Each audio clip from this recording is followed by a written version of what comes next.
Break के बाद खुश आमदीद प्रोग्राम को आगे बढ़ाते हैं और जिक्र करते हैं कराची में इंफ्रास्ट्रक्चर का। मुस्तफ़ा बलोच साहब, बहुत सारी तनकीद आप पर हो रही है सिंध हुकूमत पर। ठीक है, तज़ीन व आराइश के काम भी आपने कराची में किए, फ़्लाई ओवर भी हमें दिख रहे हैं, लेकिन क्या ये काफ़ी है? ट्रैफिक आज भी है, मुतबादिल रास्ते आज भी आपको देने थे, लैंड माफिया आज भी सरगर्म है, आज भी मज़ाफ़ाती सोसाइटीज़ पर, हुकूमती प्रॉपर्टीज़ पर, गवर्नमेंट की लैंड पर आज भी कब्ज़े जारी हैं, आज भी अपोजिशन का एहतजाज आप देख रहे हैं असम्बली में। तो आप सेटिस्फाई करने के लिए 2-3 टेनवर काफ़ी होते हैं। कराची के इश्यूज हैं और उससे कोई हम आंखें नहीं चुरा रहे और हम उसको डिनाई भी नहीं कर रहे। इश्यूज हैं और हम टोटल ये भी नहीं कह रहे कि ठीक है भाई पास्ट गवर्नमेंट्स में जो हुआ वॉट एवर इट इज, अब हम आगे की तरफ बात करते हैं। देखिए Karachi is a mega city. Karachi को जब तक सिर्फ आप एक प्रोविंशियल गवर्नमेंट पे आप एक रख दें कि भाई आपने ही इसकी जो है ना वो करनी है, हालांकि रेवेन्यू सारा जा रहा है वफाक के पास। ठीक है, ठीक है। अब वफाक से आप देखें पीएसडीपी प्रोजेक्ट्स भी सिंध गवर्नमेंट को ना होने के बराबर मिले। ठीक है, ठीक है।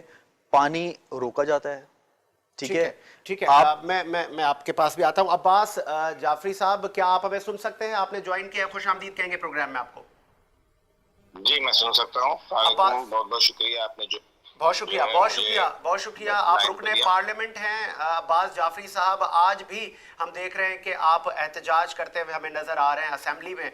तो ये एहतजाज कब तक? इससे कबल तो कोलेशन हमने देखे हैं आपके पाकिस्तान पीपल्स पार्टी के साथ, और उस स्टूडियो में भी मुस्तफ़ा बलोच साहब मेरे साथ मौजूद है जिनका ताल्लुक पाकिस्तान पीपल्स पार्टी से है। क्यों नहीं कोलेशन हो पा रहा? देखिए, हम तो कोलिशन पार्टनर नहीं है ना इनके, हम इससे तो कबल पोजीशन में है। इससे कबल और मैंने माजी की बात की। माजी में भी हमें तल्ख तजर्बे थे, बिल्कुल हम इनके पार्टनर थे, लेकिन जो है जाहिर सी बात है हमारा हिस्सा था, लेकिन उस तरीके से काम नहीं हुआ है। उस वक्त भी उस वक्त बहुत सारी स्कीमें जो आज तक जो इनकी एडीपी में चली आ रही हैं वो हमारे उसी दौर की दी हुई थी जो आज तक कंप्लीट नहीं हुई हैं। ठीक है। हेल्थ मिनिस्टर भी माजी में एमक्यूएम पाकिस्तान का रहा, और मुझे याद है पोर्ट एंड शिपिंग की मिनिस्ट्री भी एमक्यूएम पाकिस्तान की। मतलब मिलके एक अवाम की खिदमत की जा रही थी। आज जब हम माजी को देखते हैं, chairman Pakistan Peoples Party Bilawal साहब ने भी आपको ऑफर किया कि आए सिंध में हमारे साथ बैठें, कराची समेत पूरे सिंध की हम तरक्की और तामीर पर काम करते हैं। तो अगर आप तमाम पॉलिटिकल फोर्सेस एक पेज पर आ जाते हैं तो फायदा तो अवाम का है। तो किन वजूहात की वजह से अभी तक? देखें, बात यह है कि आप बिल्कुल कह रहे हैं फायदा तो अवाम का है, लेकिन जब नीयत अच्छी ना हो तो मेरा ख्याल है कि अवाम को फायदा नहीं होता। आप देख लें, जैसे अभी हमारा बल्दियाती सिस्टम गुजरे हुए तकरीबन 10 महीने हो गए इस कराची शहर को। अगर नीयत अच्छी होती तो आज तो इन्हीं के डिप्टी कमिश्नर बैठे हुए हैं, इन्हीं के solid waste management government of Sindh के पास है, water and sewerage board government of Sindh के पास, सारे डिपार्टमेंट के पास है। क्या कराची शहर से कचरा उड़ गया? क्या सेवरेज का निजाम अच्छा हो गया? क्या पानी जो है उसकी दस्तयाबी हो गई? नहीं हुआ, कुछ भी नहीं हुआ। नीयत अच्छी नहीं है, ये कराची को बनाना नहीं चाहते। कराची समेत सिंध के जितने भी शहर है उसका यही हाल है, और कराची जाहिर सी बात है कमा के देता है। कराची की जब बात की जाती है तो इसलिए की जाती है कि कराची जो है सिंध के बजट में 95% कमा के देता है। तो जब आप कमाने वाले शहर पे आप लगाएंगे नहीं, अच्छा बात यह है कि इन्होंने किसी भी शहर पे नहीं लगाया, सिर्फ कराची नहीं, इन्होंने जहां से लोग मुंतखब होकर आते हैं वहां भी आवाम ऐसे ही कुत्ते के कांटे की जो है वैक्सीन नहीं है, बेशुमार ऐसी हेल्थ फैसिलिटी नहीं है। अभी आपने कुछ दिन पहले देखा था कि जो है एक औरत को जो है भैंस के साथ रखा हुआ था और वहां पर गधा गाड़ी पे जो है वो या ठेले पर जो है लोगों को हॉस्पिटल में लाया जाता है। तो कहीं भी काम नहीं किया, पूरे पूरे सिंध में काम नहीं किया। बदकिस्मती से 18वीं तरमीम के बाद जो है जो कुछ बेड़ा गर्क हुआ है सिंध का वो सबके सामने है। इससे पहले भी आपने देखा होगा, इससे पहले भी अदवार थे। कराची शहर जो है रोशनियों का शहर था, अब तो जो है अंधेरों का शहर होता जा रहा है।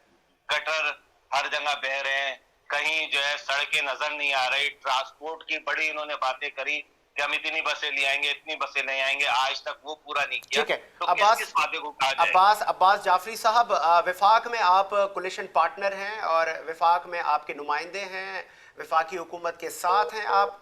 तो क्या पैकेज देंगे आप कराची के लिए? एक मिनट से देखिए देखिए बिल्कुल जो मुख्तलिफ जो MNA हैं वो अपने हलकों में काम कर रहे हैं, रोडें भी बन रही है, सेवरेज का निजाम भी डलवा रहे हैं। हमने सेवरेज का निजाम भी अभी डलवाया, हमारे MNAs ने हमारे जो पानी की लाइनें डलवाई हैं। तो ये हालांकि ये काम MNA MPA का नहीं है, लेकिन ये करना पड़ता है, ये सारी चीजें। चले लास्ट क्वेश्चन देना, तो मतलब यहाँ पे सफरी सहूलियात सिंध हुकूमत का काम था, लेकिन वफाक भी तो इसको ऑन करने की बात करता है। वफाक ही सफरी सहूलियात दे दे, नॉट ओनली सिंध बल्कि कराची शहरियों को तो दे दे। कराची में तो मतलब अच्छी गाड़ियां हो, यहाँ पे वो हमें जंगला बसेस मिलती हैं। मैं बिल्कुल आप कह रहे हैं, देखिए उन्होंने जैसे दो हमारे मंसूबे मौजूद है, ग्रीन लाइन मौजूद है। ग्रीन लाइन में जो उसकी रोडों की था वो वकाफ को देना था, और बसें जो है वो सिंध गवर्नमेंट को देना था, लेकिन सिंध गवर्नमेंट ने उसमें अपना हिस्सा नहीं डाला। तो अब वकाफ सोच रहा है कि उसके ऊपर बसेस भी वही देगी।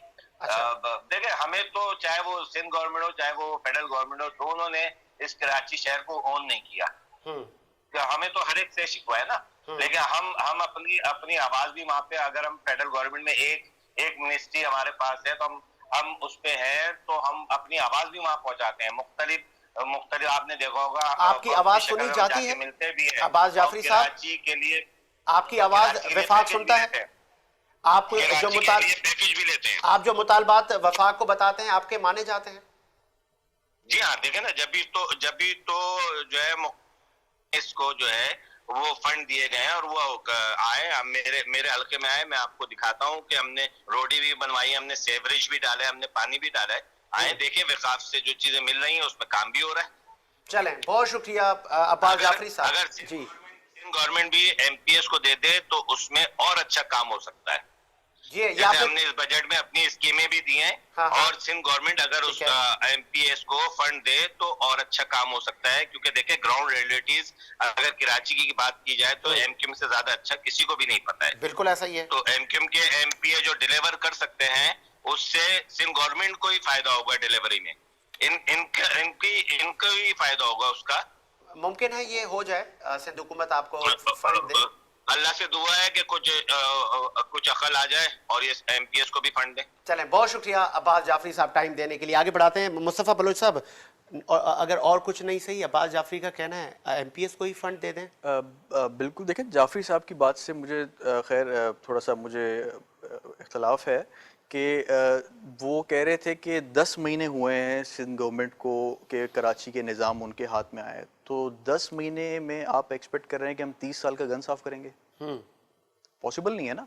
30 साल तक तो करते धरते आप थे, वाटर बोर्ड आपके हवाले, KDA आपके हवाले, सिंध बिल्डिंग कंट्रोल अथॉरिटी आपके हवाले, यहाँ से पैसा लंदन जा रहा है, हर चीज आपके हवाले, कोई पूछ गछ नहीं। ठीक है, अब आप पे बुरा वक्त आया कि आपको 6 सीटों पे आप आ गए हैं, तो आपको अवाम ने भी रिजेक्ट कर दिया। कराची के अवाम ने जो यहाँ पे हालत, कराची रोशनियों का शहर तो नहीं रहा था ना।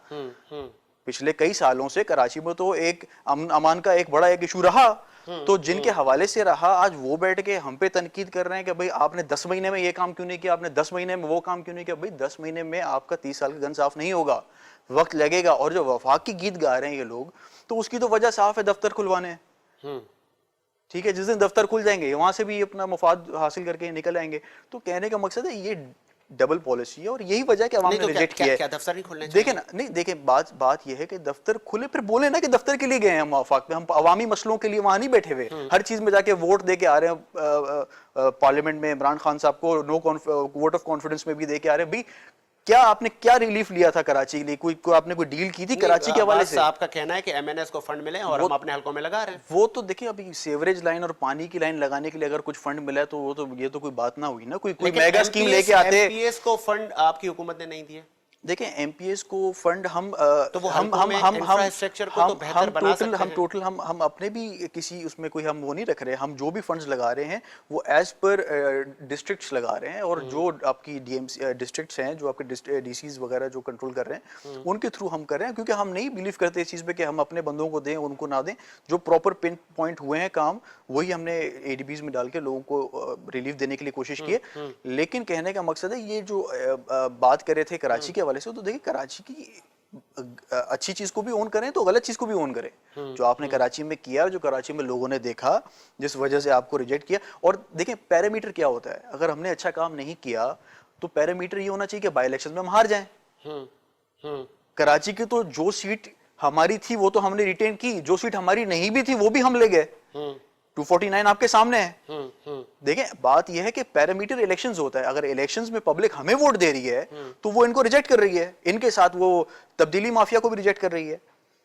तो कहने का मकसद है कि अब ये अपनी सियासत चमका रहे हैं कि ये जो गिनी चुनी सीट इनको मिली थी, शायद ये वापसी में इनको अगले इलेक्शन में मिले ना मिले, तो उसको बचाने के लिए ये कोशिश कर रहे हैं। सफरी सहूलियात पे भी बात हो रही थी, सफरी सहूलियात कब आप देंगे? चले मैं पूरे सिंध की अगर मैं बात ना भी करूं तो कराची मेगा सिटी और आज भी 70 की दहाई की बसें यहाँ चलती हैं और उन पर सफ़र आपने शायद ना किया हो लेकिन एक आम आदमी ज़रूर करता है। देखें साजिद, ट्रांसपोर्ट हो और कोई भी इशू हो, in that case prime minister साहब को अपनी ईगो को साइड पे रखना पड़ेगा और सीएम को ऑन कमिटमेंट के बाद सर आप कर सकते हैं मुस्तफा बलोच साहब, इसमें आप देखें अभी ग्रीन लाइन वाला इशू है ना, ग्रीन लाइन की बात कर रहे थे ये। नहीं, ओवरऑल और शहर में भी आपकी ट्रांसपोर्ट, इससे पहले हमने देखा अब सिटी गवर्नमेंट ने लास्ट में जब मुशर्रफ साहब की हुकूमत थी यहाँ पे कोचेस चलते थे लेकिन फिर वो चले गए, वो मतलब एक तवातुर से तो सिलसिला चला नहीं।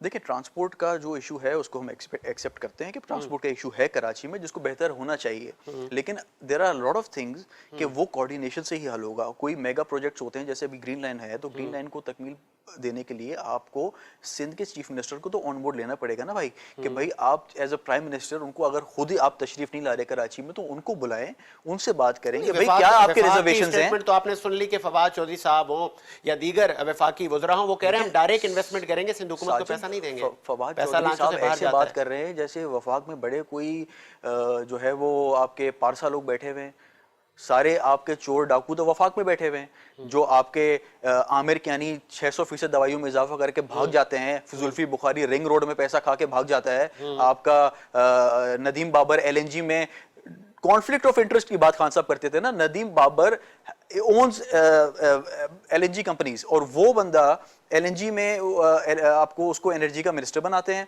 वो बंदा उस पर एक इंक्वायरी भी नहीं बैठती, वो बंदा अचानक गायब हो जाता है, उसको आप पूछते भी नहीं है। बाकी आप खुर्शीद शाह साहब को जो है ना आपने 3 साल से जो है ना अंदर किया हुआ है और उसको बेल भी नहीं आप दे रहे, ठीक है। तो ये चीजें जो है ना वो अब तो खैर टाइम इज अप, 3 साल हो गए, 2 साल तो हम तो और बर्दाश्त कर लेंगे। मुमकिन है ये 2 साल डिलीवरी के हों और जितने वादे किए गए वफाकी हुकूमत की जानिब से वो सब साजिद आखिरी साल होता है इलेक्शन का, ठीक है, और 3 साल में अगर कुछ नहीं हुआ ना तो वो चौथे साल भी नहीं होगा, ठीक है ना। अब आप HBO में बैठ के इंटरव्यू दे दें, आप कहीं पे भी इंटरव्यू दे दें, ठीक है। अब मुस्तफा साहब बीइंग अ प्राइम मिनिस्टर, अगर इंटरनेशनल मीडिया को इंटरव्यू दिया जाता है, अगर कहीं कुछ आपको लगता है कि ये मतलब कोई ज़बान भी इंसान की फिसल जाती है या उसका कॉन्टेक्स्ट कुछ और होता है बात करने का, लेकिन तनकीद भरा तनकीद और फिर भी वो खवातीन वाली स्टेटमेंट को ऑपोजिशन ने उछाला। नहीं देखें साजिद, कुछ चीजें होती हैं जिसमें ज़बान नहीं फिसलनी चाहिए, कुछ चीजें होती हैं as a head of government, वो किसी और कॉन्टेक्स्ट में बात कर रहे हैं, as a head of government you should talk what is relevant and you should know what you're speaking. You are a prime minister of a country and you are speaking to HBO and you're talking about कि आप जो है ना वो मुल्क में victims को blame कर रहे हैं कि औरतों को जो ज्यादती का निशाना बनाया जा रहा है वो उनके लिबास की वजह से बनाया जा रहा है। मतलब हैरत की बात है, आप क्या मैसेज दे रहे हैं? लेकिन आगे उन्होंने ये भी कहा कि हमारे मुल्क में कोई क्लब या इस तरह का कोई मतलब नहीं है। आप मुझे बताएं, आप मुझे उन्होंने आगे वो भी आप देखिए जहां अप्रिशिएट करने की चीज आप उस पे भी अप्रिशिएट करें। आप क्लब्स को इस चीज से लिंक नहीं कर सकते। आप एक बात देखें ना, ये जो छोटी सी बच्ची थी ज़ैनब जिसके साथ उसने क्या उसकी ये गलती थी कि उसने छोटे कपड़े पहने हुए थे। जो आए दिन बच्चों के साथ ज्यादती होती है क्या उनके कपड़ों की वजह से होती है? ये एक माइंडसेट है, ये एक माइंडसेट है और ये एक क्राइम है। आप क्रिमिनल को प्रोटेक्ट कर रहे हैं, आपने क्या मैसेज दे दिया? आपने मैसेज क्या दिया? अगर आप ये बहस कर रहे हैं तो आपको याद होगा कि जब मुल्क में इस तरह के मतलब जिनसी वाकयात, रेप के वाकयात जब रूनुमा हुए तो मुझे याद है इसी वफाकी हुकूमत ने फांसी की सज़ा के लिए बिल पेश किया, लेकिन अपोजिशन ने मुस्तरद कर दिया कि ये ह्यूमैनिटी और ह्यूमैनिटेरियन और बहुत सारी चीज़ें आप लेकर आ गए कि ये नहीं होना चाहिए, फांसी की सज़ा ना होनी चाहिए। तो उन्होंने तो मौक़िफ़ वहाँ पे मतलब लिया कि भाई देखिए, अगर एक कुछ- क्राइम है तो हम उसको फांसी पे भी चढ़ा देंगे, लेकिन तब भी ऑपोजिशन ने कहा कि फांसी की सजा ना होनी चाहिए अगर कोई किसी का नाजायज कोई देखिए, रेप ह्यूमन करता है। राइट्स इशू की वजह से और इंटरनेशनली कुछ चीज़ें हैं जिसकी वजह से अगर ऑपोजिशन ने स्टैंड दिया, तो वैसे तो ऑपोजिशन की सुनते नहीं है कहीं पे, ये बात ऑपोजिशन की इनको लग गई। पॉइंट ये है कि as a head of government, as a leader of a party, you are not allowed to say such words in international television कि जहां पे आप मुल्क का एक इतना गंदा पिक्चर पेश कर रहे हैं कि मुल्क में विक्टिम्स को आप ब्लेम कर रहे हैं, और मुल्क में क्या आपने इमेज दिया। आप देखें, आप अगर सोशल मीडिया फॉलो करते हैं, आप देखें ट्विटर पे जितनी इनकी फीमेल फैन फॉलोइंग थी, सब इनको बोल रहे, क्रिटिसाइज कर रहे हैं, दे आर डिसोनिंग हिम कि you are not our prime minister. अगर आप हमारे प्राइम मिनिस्टर हैं तो आप विक्टिम्स को सपोर्ट करें, आप विक्टिम्स के साथ खड़े रहें। आप ब्लेम कर रहे हैं उन्हीं विक्टिम्स को कि भी आपने कपड़े ऐसे पहने हुए थे, और ये जो है ना वो इंसान अगर रोबोट हो तो जो है ना वो कुछ नहीं कर सकता, अदरवाइज उससे कंट्रोल नहीं होगा। मतलब कॉमन सेंस की बात है। चलें, प्रोग्राम का वक्त भी इख्तिताम की तरफ चला गया है और मुझे साजिद हुसैन को इजाजत दीजिए। मुलाकात होगी नए प्रोग्राम के साथ। अल्लाह हाफिज।